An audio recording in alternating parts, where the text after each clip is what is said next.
बलदेव छठ का मेला किस जिले में आयोजित किया जाता है? इसका राइट आंसर क्या होगा? चार ऑप्शंस आपकी स्क्रीन के सामने हैं।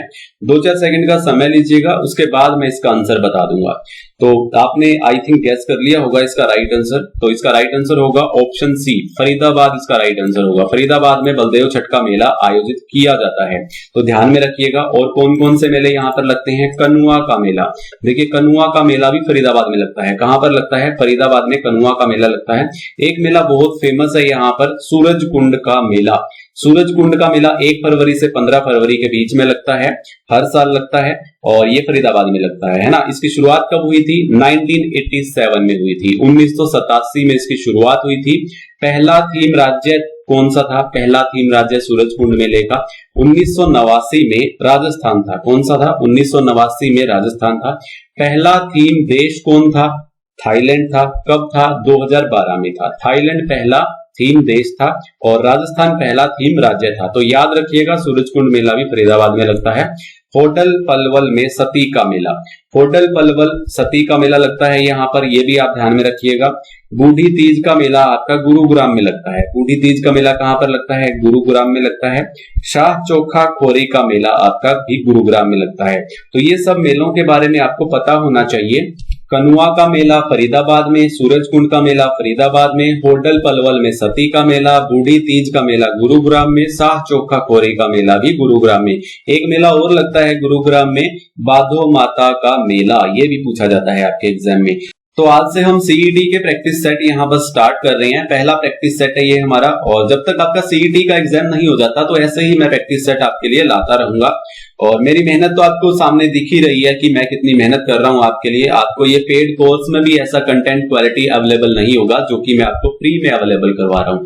तो आप अपनी मेहनत को 2 से 3 गुना बढ़ा दीजिए, पूरा जोर लगा दीजिए, आपका सिलेक्शन पक्का हो जाएगा। और पहला सीईटी जो होगा, देखिए ध्यान से सुनिएगा, बहुत ही बेसिक होगा, बहुत ही बेसिक होगा।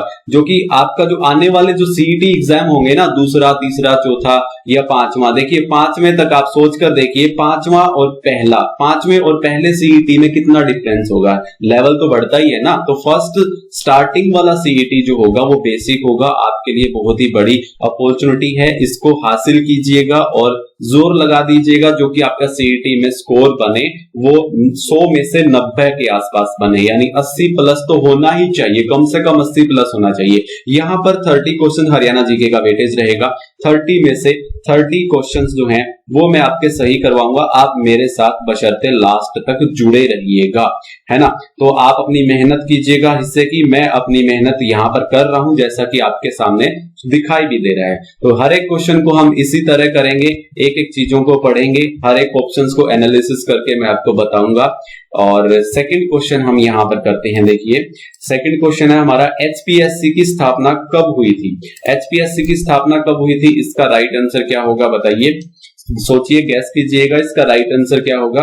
एचपीएससी की स्थापना जो हुई थी वो 1966 में हुई थी। जब हमारे हरियाणा का गठन हुआ था तो 1966 में इसका भी गठन कर दिया गया था, यानी इसको भी स्थापित कर दिया गया था, इसकी स्थापना कर दी गई थी। हरियाणा पब्लिक सर्विस कमीशन इसकी फुल फॉर्म है। इसके जो पहले चेयरमैन थे वो दरबारी लाल गुप्ता थे।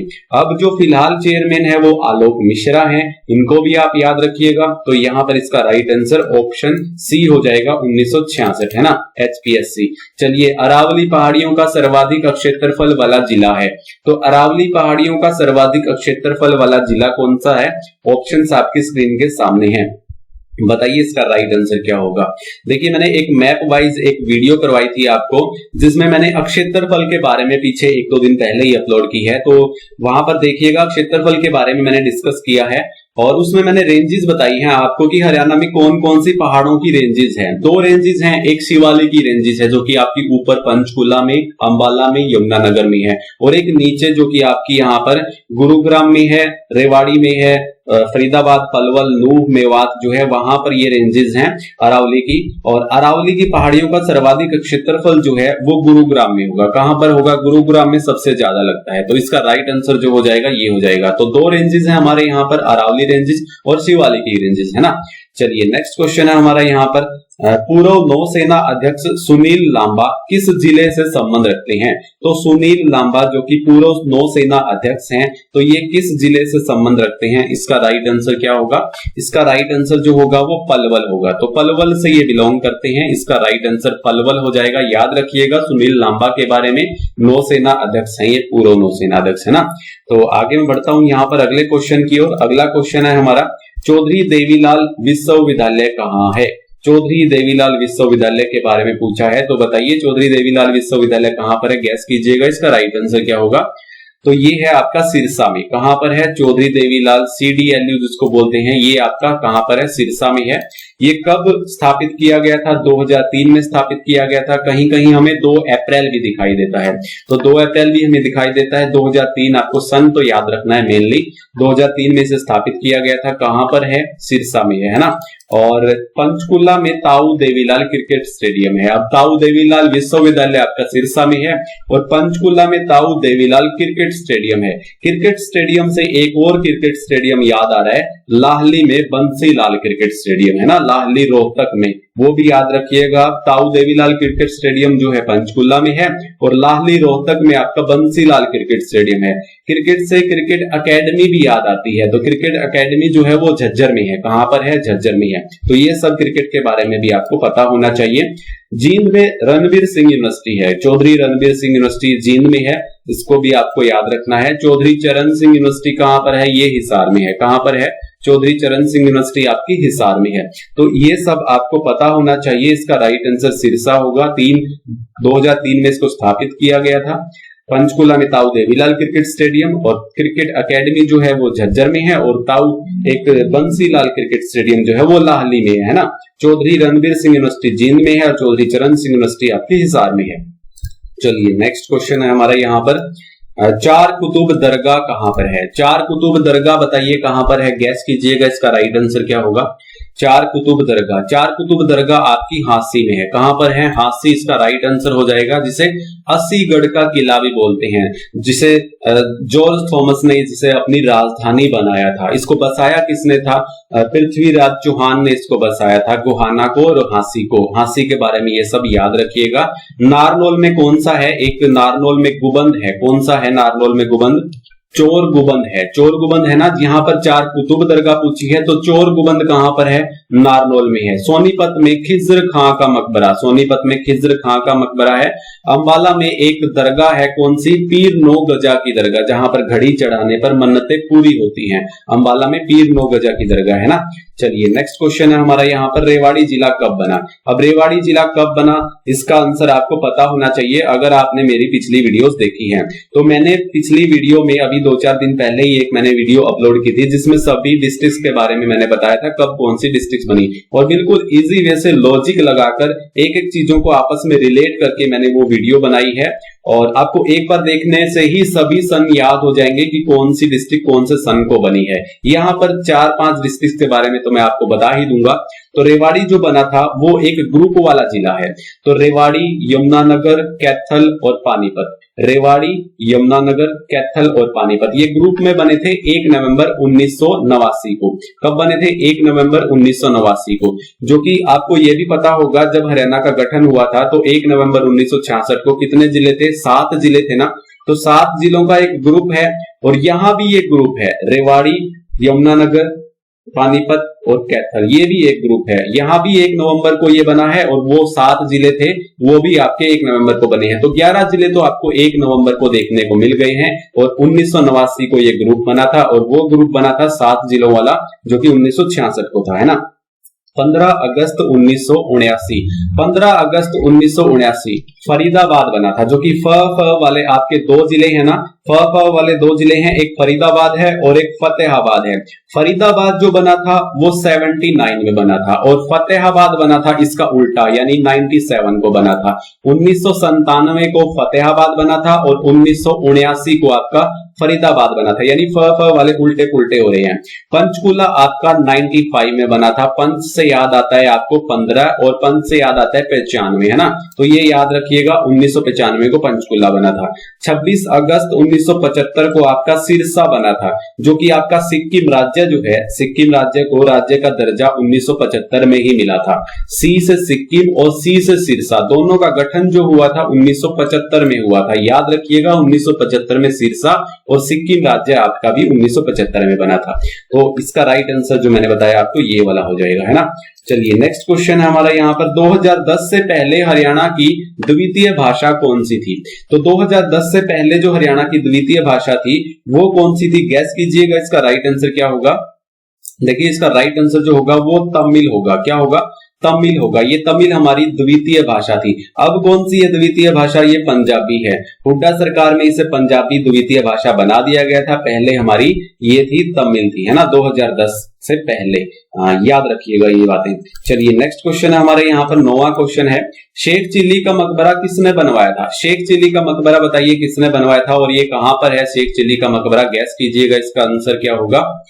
शेख चिल्ली का मकबरा आपका थानेसर कुरुक्षेत्र में है। कहां पर है? थानेसर कुरुक्षेत्र में है। शाहजहां ने इसकी नींव रखी थी। देखिए शाहजहां ने इसकी नींव रखी थी और इसको कंप्लीट किसने करवाया था? इसके पुत्र जो दारा शिकोह थे उन्होंने इसको कंप्लीट करवाया था शेख चिल्ली के मकबरे को। इसकी नींव शाहजहां ने रखी थी। चलिए नेक्स्ट क्वेश्चन है हमारा यहाँ पर, बास्केटबॉल के प्रसिद्ध खिलाड़ी खुशीराम को किस वर्ष अर्जुन पुरस्कार मिला था? खुशीराम जो है ये कहां से संबंध रखते हैं, किस जिले से संबंध रखते हैं? ये झज्जर से संबंध रखते हैं। कहां से हैं? ये झज्जर से थे खुशीराम शर्मा। और इनको जो पहला जो ये अर्जुन पुरस्कार मिला था ये कब मिला था? 1967 में मिला था। कब मिला था? 1967 में मिला था, याद रखिएगा। चलिए नेक्स्ट क्वेश्चन है हमारे यहाँ पर, सीसवाल संस्कृति से संबंधित जिला है। सीसवाल संस्कृति से संबंधित जिला कौन सा है? इसका राइट आंसर क्या होगा? सोचिएगा, गैस कीजिएगा। सीसवाल संस्कृति से संबंधित जिला आपका हिसार हो जाएगा। कौन सा हो जाएगा? हिसार हो जाएगा।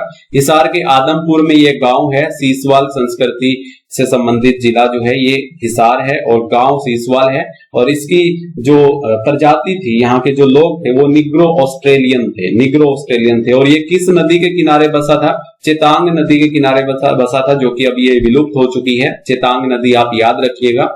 तो राइट आंसर क्या हो जाएगा? सी ऑप्शन हो जाएगा। चलिए नेक्स्ट क्वेश्चन है हमारा यहाँ पर, हरियाणा फिल्म प्रमोशन बोर्ड का अध्यक्ष किसे बनाया गया है? तो हरियाणा फिल्म प्रमोशन बोर्ड का अध्यक्ष किसे बनाया गया है? इसका राइट आंसर क्या होगा? सोचिएगा।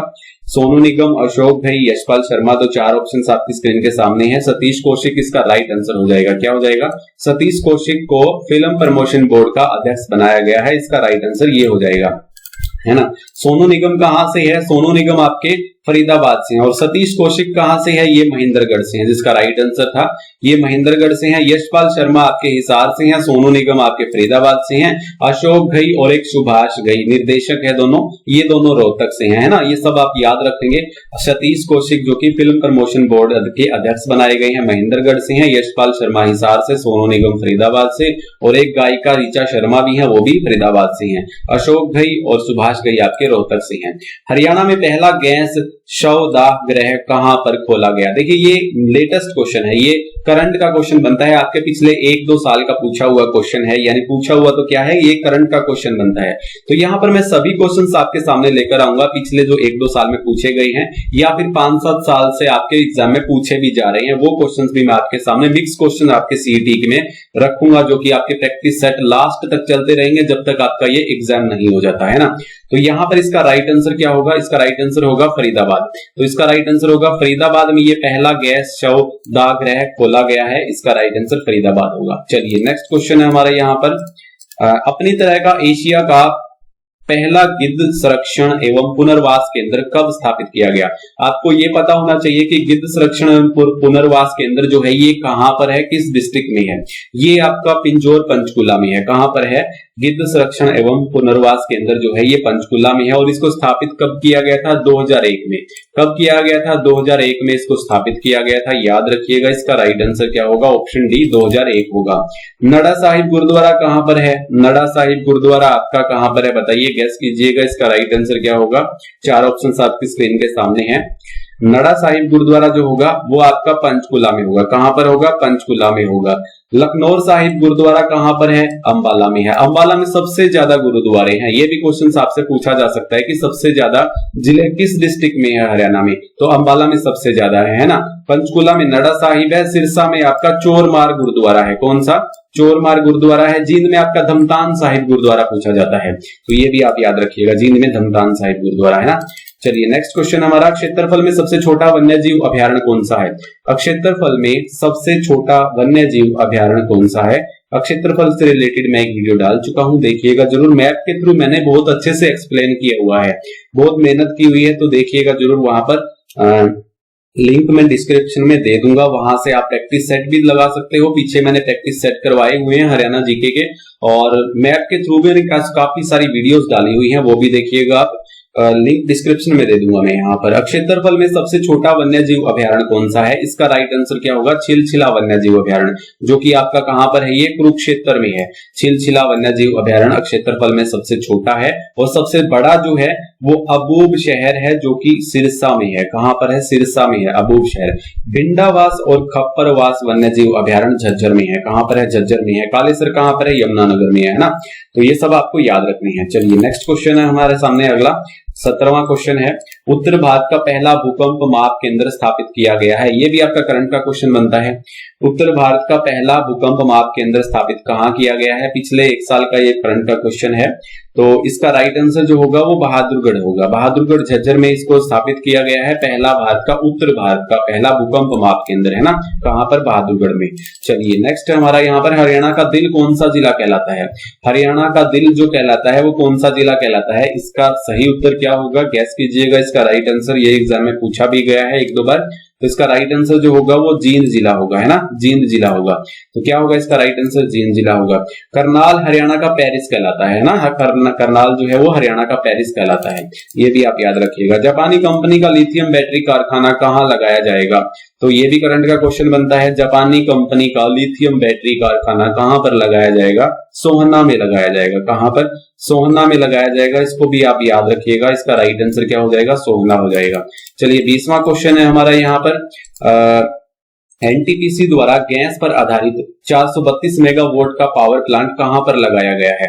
तो एनटीपीसी द्वारा गैस आधारित 432 मेगावाट का पावर प्लांट जो लगाया गया है वो किस डिस्ट्रिक्ट में लगाया गया है? इसका राइट आंसर क्या होगा? गैस आधारित पावर प्लांट कहां पर है? गैस आधारित, तो ये फरीदाबाद में है। कहां पर है? इसका राइट आंसर क्या हो जाएगा? फरीदाबाद हो जाएगा, जो कि आपका ये 432 मेगावाट का स्टार्टिंग में लगाया गया था, है ना। तो इसका राइट आंसर फतेहाबाद हो जाएगा, फरीदाबाद हो जाएगा। परमाणु आधारित फतेहाबाद में है ना। परमाणु आधारित जो विद्युत परियोजना है आपकी फतेहाबाद में है। जल पर आधारित जो है वो ककरोई परियोजना है, वो आपकी सोनीपत में है। इसको भी आप याद रखिएगा। महात्मा गांधी और इंदिरा गांधी विद्युत तापीय परियोजना आपकी झज्जर में है। ये दोनों, इसको महात्मा गांधी और इंदिरा गांधी भी बोल देते हैं, जो कि ये परियोजना जो है ये कहां पर है? झज्जर में है। नहीं सॉरी, यहाँ पर अरावली बोलते हैं ना। इंदिरा गांधी को अरावली परियोजना बोल देते हैं, ये अलग है। महात्मा गांधी और इंदिरा गांधी अलग है, जिसको इंदिरा गांधी को अरावली नाम भी दिया जाता है। तो ये 2 परियोजनाएं कहां पर है? झज्जर में है। दीनबंधु छोटूराम तापीय परियोजना यमुनानगर में है, जो कि आपकी हरियाणा की ये सबसे पहली तापीय परियोजना थी। दीनबंधु छोटूराम परियोजना है ना, यमुनानगर में है। तापीय परियोजना पानीपत तापीय परियोजना पानीपत में है, और राजीव गांधी तापीय परियोजना आपकी हिसार खेदड़ में है। तो ये सब आपको याद रखने हैं। दोबारा फिर से रिपीट कर देता हूं, जो कि ये गैस आधारित बना था ये फरीदाबाद में, इसका राइट आंसर हो जाएगा। परमाणु आधारित आपका फतेहाबाद में हो जाएगा। जल पर आधारित सोनीपत में ककरोई जल विद्युत परियोजना। महात्मा गांधी और इंदिरा गांधी, जिसे अरावली विद्युत तापीय परियोजना भी बोलते हैं, ये आपकी झज्जर में है। और दीनबंधु छोटूराम तापीय परियोजना आपकी यमुनानगर में है, जो कि हरियाणा की सबसे पहली विद्युत तापीय परियोजना थी। और पानीपत में तापीय परियोजना पानीपत में है, और राजीव गांधी जो कि खेदड़ में है, ये है ना, हिसार में। तो ये सब आपको याद रखनी है। चलिए 21वां क्वेश्चन है हमारा यहाँ पर, जॉर्ज थॉमस की राजधानी थी।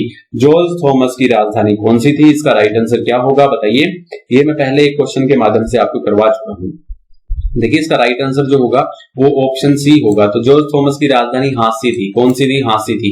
जॉर्ज थॉमस के बीच में और जाटों के बीच में, दोनों के बीच में युद्ध हुआ था। जॉर्ज थॉमस और जाटों के बीच में एक युद्ध हुआ था जिसे बेरी का युद्ध बोलते हैं। कब हुआ था ये? 1794 में हुआ था। कब हुआ था? 1794 में हुआ था। जॉर्ज थॉमस और जाटों के बीच में बेरी का प्रथम युद्ध, है ना। हांसी इसकी राजधानी थी। जॉर्ज थॉमस की कोठी है हिसार में, जिसे जहाज कोठी भी बोलते हैं। क्या बोलते हैं? जहाज कोठी भी बोलते हैं, हिसार में है। ये भी आप याद रखेंगे। चलिए नेक्स्ट क्वेश्चन हमारा यहाँ पर, हरियाणा में सबसे ज्यादा झाड़ियां किस जिले में पाई जाती हैं? हरियाणा में सबसे ज्यादा झाड़ियां किस जिले में पाई जाती हैं? क्वेश्चन पूछा गया है ये एचएसएससी एग्जाम में आपके एक बार। तो बताइए इसका राइट आंसर क्या होगा? गुरुग्राम होगा। क्या होगा? गुरुग्राम में सबसे ज्यादा झाड़ियां पाई जाती हैं, इसका राइट आंसर हो जाएगा। चलिए नेक्स्ट है, चोर गुबंद कहां पर है? चोर गुबंद बताइए कहां पर है? ये भी मैं आपको पीछे एक क्वेश्चन के माध्यम से बता चुका हूं, पीछे आया था एक क्वेश्चन। तो इसका राइट आंसर क्या होगा बताइए? चोर गुबंद कहां पर है? गैस कीजिएगा। चोर गुबंद आपका कहां पर है? नारनौल में है। कहां पर है? नारनौल में है। दो गुबंद और पूछे जाते हैं। कौन से? एक तो बुआ का गुबंद पूछा जाता है आपसे। बुआ का गुबंद कहां पर है? झज्जर में है। कहां पर है? झज्जर में है। और एक शेख तैयब का गुबंद पूछा जाता है। कहां पर? शेख तैयब का गुबंद कहां पर है? कैथल में है। ये आपका एचएसएससी ग्राम सचिव में पूछा गया क्वेश्चन था। शेख तैयब का गुबंद कहां पर है? कैथल में है। और एक गुबंद बुआ का गुबंद पूछा जाता है, वो झज्जर में है। और चोर गुबंद जो है ये आपका नारनौल में है ना। चलिए नेक्स्ट क्वेश्चन है हमारा यहाँ पर 24वां। 1991 से 2001 की दशकीय जनसंख्या वृद्धि दर हरियाणा की कितने प्रतिशत रही थी? तो वृद्धि दर पूछा है यहाँ पर कब से कब तक? 91 से लेकर के 2001 तक दशकीय वृद्धि, जनसंख्या वृद्धि जो हुई थी वो कितनी हुई थी? आपको 2001 से 2011 तक का पता होगा कितनी रही थी? 19.9 समथिंग रही थी। यहां पर इसकी वृद्धि दर जो रही थी वो रही थी 27.06। तो फर्स्ट ऑप्शन इसका राइट हो जाएगा। 27.06 जो इस पीरियड के बीच में रही थी, और जो 2001 से लेकर 2011 के बीच में रही थी वो 19.9 रही थी, है ना। तो ये आप ध्यान में रखिएगा 19.9। ग्रामीण जो वृद्धि रही थी ग्रामीण क्षेत्र में वो 9.85 रही थी 2011 के अनुसार, और शहरी जो रही थी वो 44.59% रही थी 2011 के अनुसार। मैं आपको बता रहा हूं ये सब, तो ध्यान में रखिएगा। चलिए अगला क्वेश्चन है, नागानंदम पुस्तक किसने लिखी थी? नागानंदम पुस्तक बताइए किसने लिखी थी? इसका राइट आंसर क्या होगा? नागानंदम पुस्तक किसने लिखी थी? देखिए नागानंदम पुस्तक और एक रत्नावली और एक प्रियदर्शिका, ये तीनों आपको याद में रखनी है। दोबारा फिर से रिपीट कर देता हूं, नागानंदम, प्रियदर्शिका और रत्नावली, ये तीनों की तीनों हर्षवर्धन ने लिखी थी। बहुत बार पूछी जाती है एग्जाम में, तो इसका राइट आंसर हर्षवर्धन होगा। बाणभट्ट ने 2 लिखी थी, बहुत बार फेमस पूछी जाती है, 2 रचनाएं हैं, बहुत फेमस है, पूछी जाती है। नीचे कमेंट बॉक्स में आप हमें बताएंगे कि बाणभट्ट ने कौन कौन सी वो 2 रचनाएं हैं, बहुत बार जो एग्जाम में पूछी जाती हैं। कमेंट बॉक्स में आप हमें नीचे बताएंगे। तो आज के लिए इतना ही था। आज हमारा ये पहला प्रैक्टिस सेट था। इसी तरह ही हम प्रैक्टिस सेट करते जाएंगे जब तक आपका ये सीईटी का एग्जाम नहीं हो जाता। इसके 1 महीने की डेट जो है वो एक्सटेंड भी कर दी है। अगर आपने फॉर्म अप्लाई नहीं किया है तो इसका फॉर्म अप्लाई जरूर कर दीजिएगा। इसी के बेसिस के आधार पर काफी सारी वैकेंसीज आने वाली हैं, और इसमें अगर आप अच्छा स्कोर कर गए तो आप यूं सोचिएगा आपको कोई नहीं रोक सकता, तो आपका सिलेक्शन पक्का है। और यही एक मौका है। इसके बाद जो आने वाले सीईटी एग्जाम होंगे वो हार्ड लेवल के आते जाएंगे, यानी इनका लेवल बढ़ता जाएगा। तो आपके लिए एक बहुत बड़ी अपॉर्चुनिटी है, इसको हासिल कीजिएगा, इसमें स्कोर अच्छा कीजिएगा, तब जाकर के आप कुछ ना कुछ अभी के लिए कर पाओगे। तो अब मिलते हैं नेक्स्ट प्रैक्टिस सेट में, तब तक के लिए जय हिंद, जय भारत।